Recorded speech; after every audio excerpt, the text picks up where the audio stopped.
usually I just use my hook to kind of get them out of the toilet first, and then bag the snake. I don't really try to mess with the snake with my hands when it's in the toilet. Yeah, I can think of a few reasons.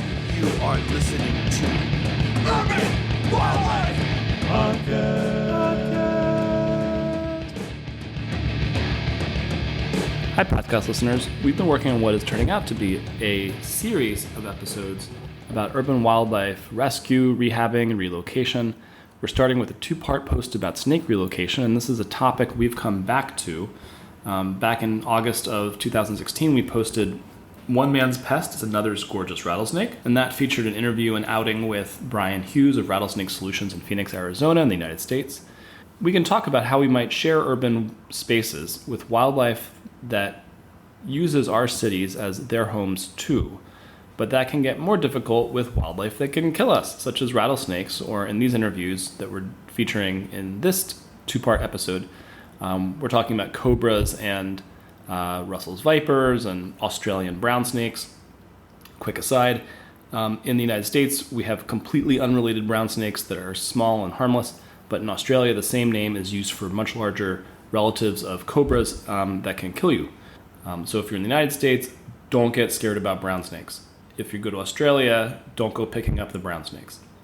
I'd like to highlight one theme that we'll hit here, that this isn't exactly a question of quote-unquote wild animals wandering into human residential areas. These are animals using our residential areas as their residential areas too. And that fact complicates the relocation removal activities you're going to be hearing us talk about with our guests. With that, we'll start with part one, which is a combination of two conversations I had with Yatin Kalki, who I know from herping Facebook circles, where he posted a fabulous photo of his grandmother handling an 8-foot Indian rat snake, which is a harmless but very impressive snake. I'd like to clarify in advance that the fox snakes that he and I discuss are snakes that he finds in Illinois, not back in India. Before I shift into that conversation, I'd like to thank Adam Jack, who chipped in via patreon.com to our effort to get some better microphones for that podcast. The effort is ongoing, so you too can contribute at www.patreon.com/urbanwildlifecast. I'd also like to read a comment by Sandy Brubaker. She emailed to us. She said, "Glad to have heard about your podcast. Just started listening after Tony's recent bat walk at Cobb's Creek in July. I'm catching up on some past ones, and so far, all are fun and interesting." Thank you, Sandy. You too can drop us an email at urbanwildlifecast@gmail.com, and you can hit us up on Twitter at urbwildlifecast, and you can find us on our Facebook page and get in touch there.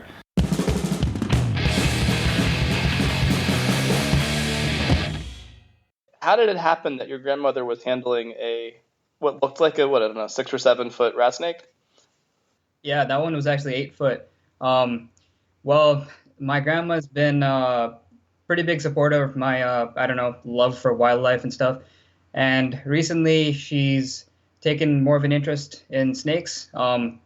She wasn't always like this. She used to be really, really scared of them. But that day she was just outside in the backyard and I was showing her the snake and everything. And I was like, "How would you like to hold this? And I'll take a photo and make you internet famous." And she was like, "Yeah, okay." So she did, and it was fun. So my name is Yatin Kalki, and I'm a volunteer wildlife rescuer for the BBMP. It's the governmental organization of Bangalore. It's kind of like the animal rescue that you have in the U.S. Or say animal control that you have in the U.S. Sure. And so, and currently you're also a student in Illinois? That's correct, yeah. I'm getting my bachelor's degree in wildlife conservation at the University of Illinois. Lovely. Looking on your Facebook profile, you catch a lot of a snake I'm jealous of. I love fox snakes. Oh, yeah? And we don't have them out here. But I can you're in these pictures holding these fox snakes and bull snakes, and I can picture you, some part of your head being like, "Yeah, it's nice, but this isn't a cobra." Yeah, to some extent. I don't know. I tend to like these snakes here just because cobras are super common. I mean, I was super interested in them and super fascinated by them in the beginning, but now they're kind of boring. They're like your garter snakes. How did you become a volunteer snake rescuer in Bangalore?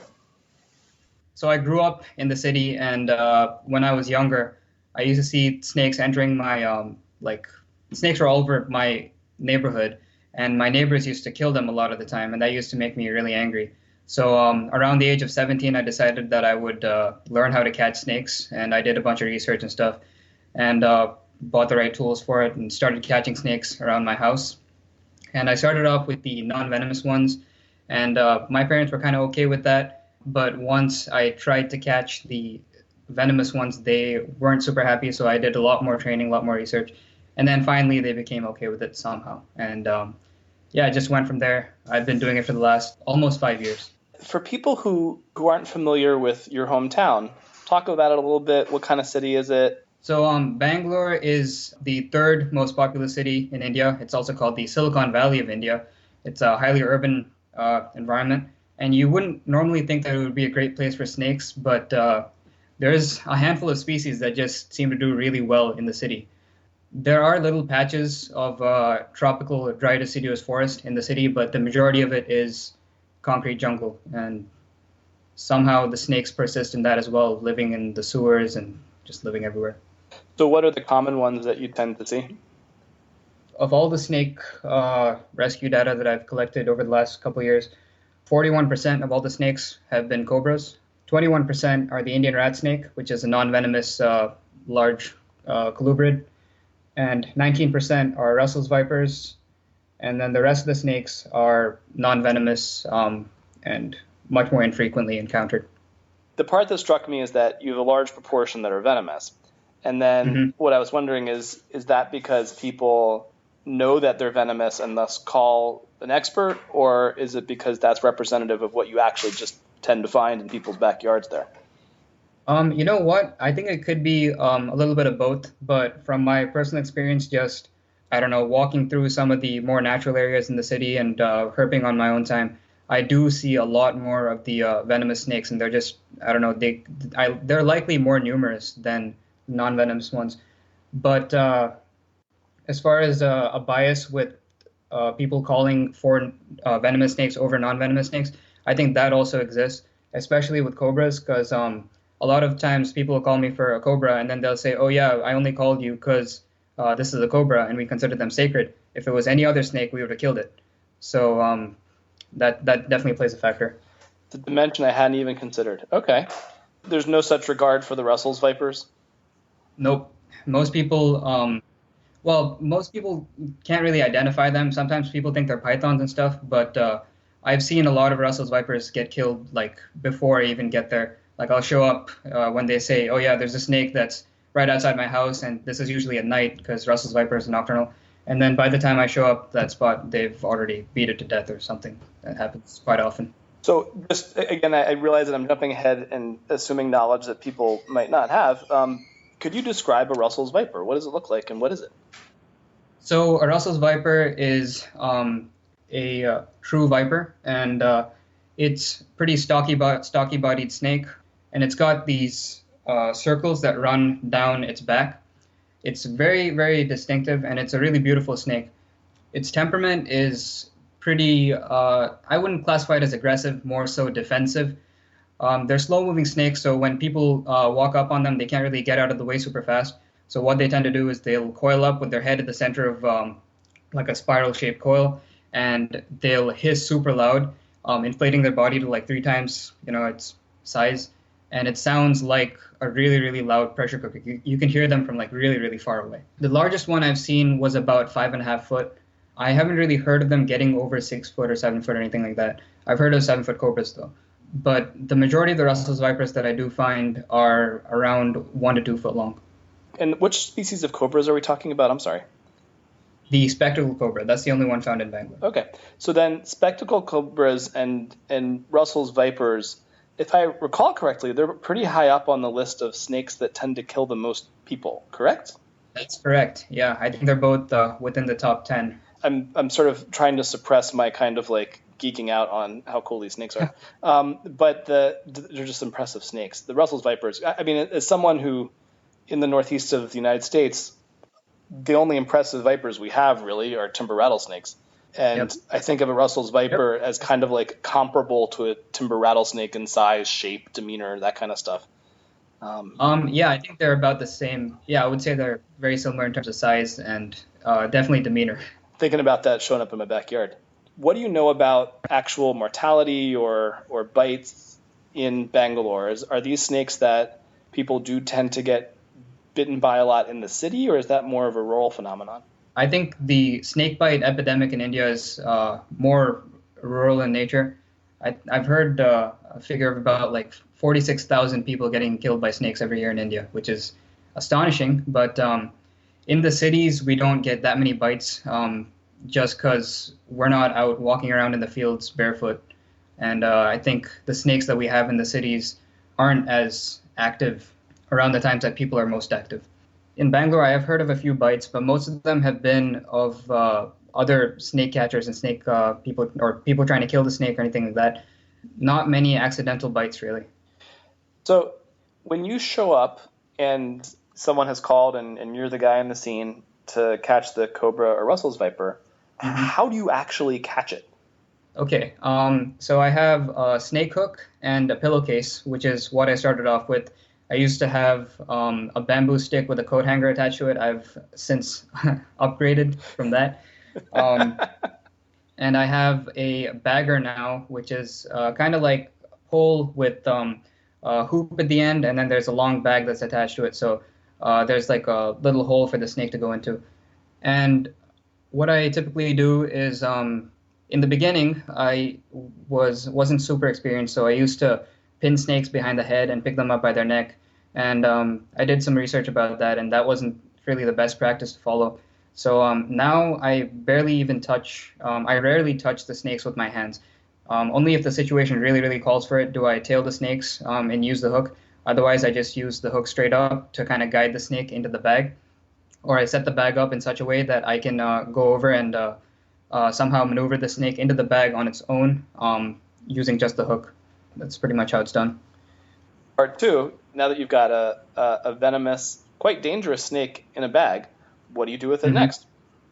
It would be ideal to release them in the same area because that's where they grew up. That's the environment that they know. But the homeowners and the people who call you for the snake aren't super happy with that idea. So what I end up having to do is I look on Google Maps and I find the nearest little patch of native habitat or like natural habitat. And usually that's some kind of small patch of forest that's adjacent to a lake or maybe an empty lot or something like that. And I usually just go over there and let it go. I mean, do you have a car? Do you drive them, or do you take do you hop in a taxi with the Russell's Viper? Like, how does that part work? That has happened in the past. Yeah, I have a car in India, which I use for rescues that are more far away. But if I can, I mean, most of the rescues that I get, or most of the calls that I get, are within walking distance of my house. So I might just take my bicycle or just walk there. How do you carry them on the bicycle? I have a backpack, and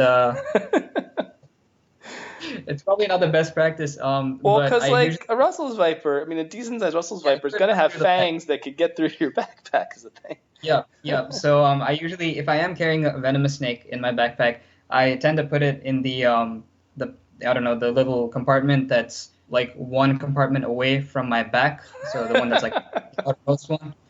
Yeah, that's happened before. I wish I had better ways to carry them around, but that's happened. I got to tell you, man, I love to ride my bike. I commute by bicycle. I live in Philadelphia, which is a very bikeable city. Maybe it would be a good investment to invest in a rack and a bag you can mount on the rack.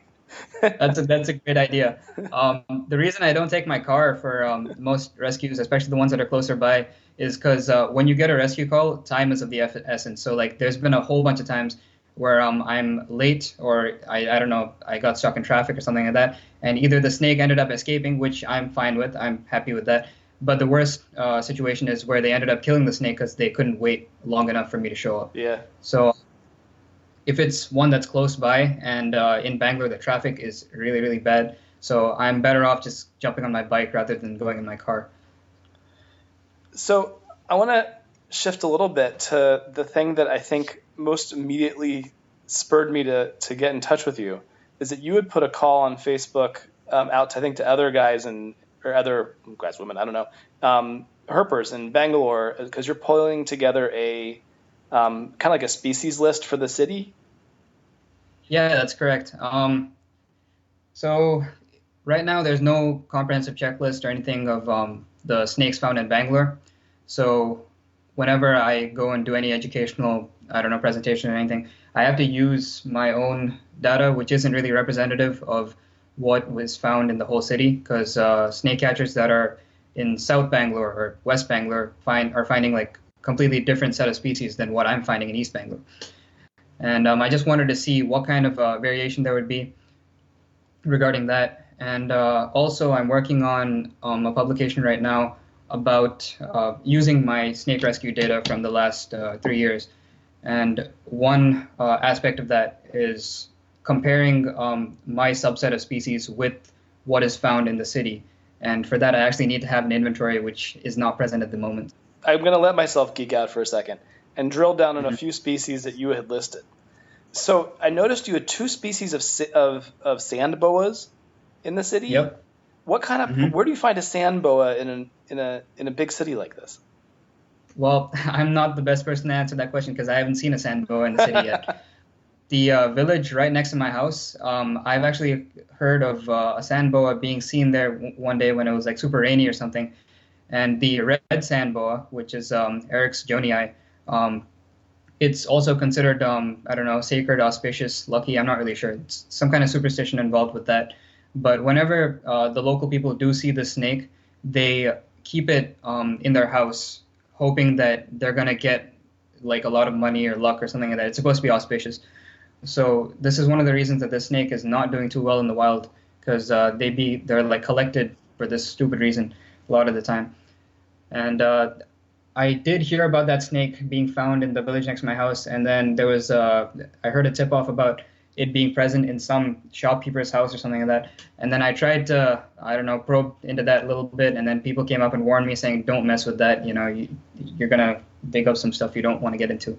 And yeah, I just kind of left that alone after that. But I've noticed that also on Facebook you've posted about your parents going out on calls now that you're not there. And so I know that when you're the kid in the neighborhood who's into snakes, you get sick of people asking you, well, what does your mom think of it? But the part that I'm curious about is that we've gone way past what does your mom think of it. So talk a little bit about your parents' involvement now in the rescue biz. Well, so my parents have always been supportive, really supportive of my, I don't know, wildlife interests and stuff like that. We've always had, I don't know, other animals, not snakes, in the house. So orphaned birds and, I don't know, squirrels, things like that we would rehabilitate and do stuff with. And then when I got into snakes, they weren't super happy, but they kind of, I don't know, had to go with it, with no other choice really. And now that I'm back here in the U.S., my house still gets a bunch of calls from my neighbors whenever they have a snake problem. And my parents have no choice but to attend the snake calls, because they're like, okay, fine, if we don't do anything now and then they end up killing the snake, then Yatin is going to be really, really pissed off at us. So, yeah, that's what, I don't know, they have no other choice. So now they just do that. Actually, my dad just sent me a text yesterday saying that he caught a trinket snake. And my mom wasn't too happy about it, that he's, I don't know, going out and catching snakes. But she's the one who brought him the bag to catch the snake when he was out there. So that's a great story, man. And describe a trinket snake for people who've never heard of one before. So trinket snakes are kind of similar to your radiated rat snake, which is pretty common in the pet trade. It's a rat snake. It's got like kind of thick body. It's a constrictor, and they're actually really, really docile snakes. They have a really, really cool pattern on their back. They've got these two lines that run from their head to their tail, and then they've also got bars that can either be just black or black and white. Yeah, it's a really cool snake. It eats rodents, birds, things like that. Yeah, so one of the coolest things about them is their defensive behavior. So if you walk up on a trinket snake and you try to catch it or anything like that, it will raise the front half of its body up in like an S-shaped coil, and it'll open its mouth and try to scare you off. That's like one of its, defensive behaviors. And What's really cool about it is that they'll also wag their tail while they do that, and I have a video of this up somewhere. But yeah, it's pretty cool. You mean like a vibrating thing or like a slower wagging? No, a slower wagging where they'll just kind of drag their tail across the floor, like in front of them, not like I don't know, like a racer or a fox snake would do, where it's just vibrating the tip of its tail. Yeah. So a lot of people think that by removing the snakes from an urban area and releasing it sometimes far, far away in more quote-unquote natural environment, they're doing the snake a favor, and the snake's going to live a really good life in the new habitat. But I don't know if that's always true, and there's not really a lot of data to back up either stance about whether it works or whether it doesn't work. There's just not enough known about it. So I was going to say though that what I've heard on both sides of this. On the one hand, you've got plenty of studies of like intentional relocation of populations to try to, let's say, repopulate some habitat where a particular species has been wiped out from. And from the sound of it, it's really hard to do. Like, it's hard to get a whole bunch of, like, if you, let's say, you transplant a bunch of adult pine, like, take an North American example. Let's say you try to transplant a whole bunch of pine snakes to new habitat. They have a hard time, I don't know, the way word is, finding what they need in terms of resources. They sometimes try to wander back to where they're from. That sort of the general idea that we underestimate I guess what's the right word is, an animal sense of a place and sort of like their knowledge of their specific territory, and that when you break that, then they have a hard time eating and everything else. But then on the flip side, if translocation or transplantation never worked, then we would have, like, there would be no brown tree snakes in Guam, or there would be no red-eared sliders anywhere outside of the Mississippi drainage, right? So, like, evidently it works sometimes, but I guess I guess what you're saying, there's just not much on the specifics of the rescue. So from what I've looked into it and seen, like, just about snakes, in India there have been, like, I think a handful of studies, like under 10, on whether that actually tracked, like, the survival of snakes after relocation, and they found that it wasn't too high, and most of the time the snakes actually tried to come back to where they were caught, or they just kind of sporadically went out of the landscape, not really settling down in any area for too long a period. And I mean, from my personal experience, I've seen a bit of both, where I've released a snake somewhere really far away, and then I find the same snake back in a similar area to where I caught it, and this is maybe after like 6 or 7 months. And I've also seen snakes that I release in another area that's pretty far away. And by far away, I'm talking like within 5 kilometers, so not like super, super far away. But 5 kilometers is really far for a snake. Yeah, that is. I don't know. So, like, the King Cobra study that took place in the Western Ghats, they tracked snakes that were moving like 40, 50 kilometers. So, I mean, compared to that, that's like a 15-foot active snake. I mean, like, that's true. The part that amazes me about a 5-kilometer movement of a snake in a relatively urban landscape is it's got to cross a lot of roads. Yeah, that's right. So I've seen 2 snakes that I've released in, I don't know, natural habitat, kind of close to where they were caught, like within a 1 kilometer radius, that I found like dead on roads, trying to come back to where they were, like heading in the direction where they were caught. So I'm not sure what that says. It's not conclusive in any sense, but it's just an observation. Have you ever tried marking them? I've done this sometimes in stuff around Philadelphia with small snakes, like ground snakes, but using like a surgical cauterizer or something to. Yeah, so I actually scale clip all of my non-venomous snakes. There you go. developed a marking scheme for rat snakes, keelbacks, wolf snakes, kukri snakes, all those guys. And my venomous snakes, since I don't really have tubes and those things, I don't really want to take the risk with that. I take photos of the cobra's hoods, and those can be really, really variable. So I have noticed, when I find the same snake again, I'll go back and look at my photos and try to match it up with other hood patterns that I've seen on snakes. And then with the Russell's vipers, it's a little bit harder, but sometimes you can pick up on small, things in the pattern of the snake, about the chain links, where it's like broken or where two of the rings are fused or things like that, and make notes of small things to see tell individuals apart. And by doing that, I found that one big cobra that was injured at a construction site. I couldn't release it in the same construction site because that whole area was going to be developed, and it had already been hit a bunch of times by the construction workers. So I took it I think it was 4 kilometers away, and I released it in a patch of scrub forest after, treating his wounds and everything. So this was about 2 weeks after I caught it.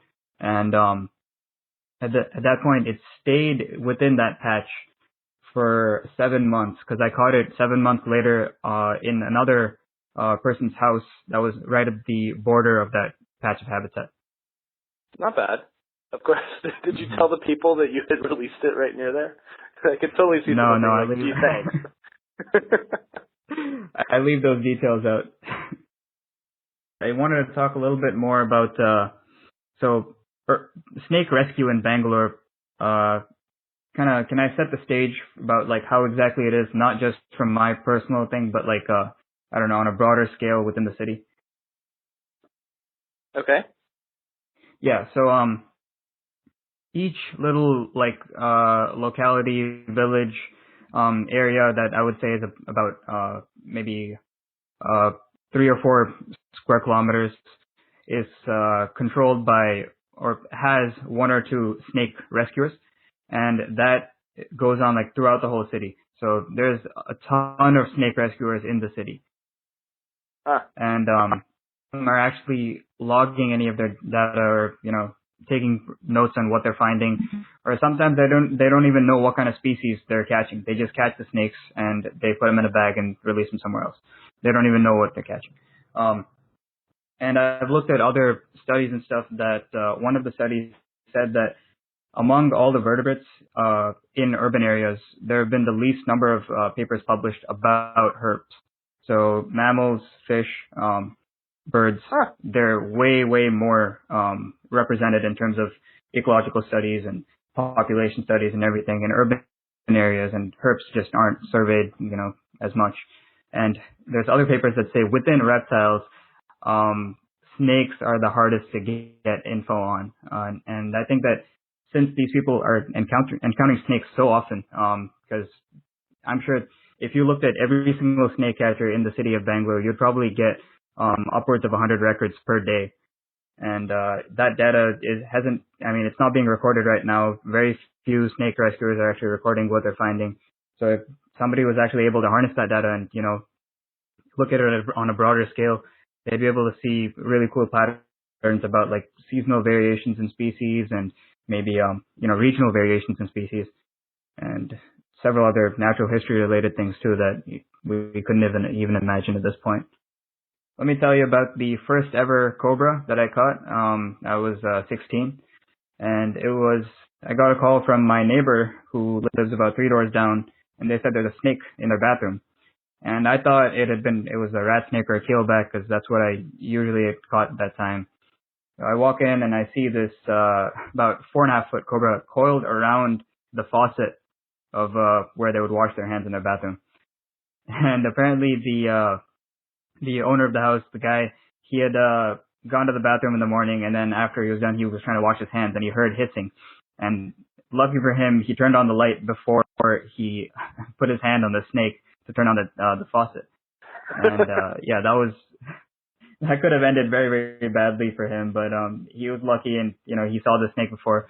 And I came in and bagged the snake. That was kind of, I would hate to be in that situation where wake up and see a snake in my bathroom the first thing in the morning, especially a cobra. I don't know, man. I kind of wish that happened to me more often. And then I've also caught at least 3 cobras that I've pulled out from inside toilets, and that is, I don't know, a lot more scary to me. Well, how do you? Thinking that they so could which at end any are point you grabbing? Yeah, so usually the snake, I don't know how they get into the toilets from like, it's probably through like the sewer line or something like that, but usually the snake is either up inside the rim that's around the bowl, or the tail and the, bottom half of the body is down in, down the bowl, and the head's poking out of the toilet. So usually I just use my hook to kind of get them out of the toilet first, and then bag the snake. I don't really try to mess with the snake with my hands when it's in the toilet. Yeah, I can think of a few reasons. Thanks for listening to the first part of our 2-part episode on snake relocation and rescue. Please listen to part 2 after this.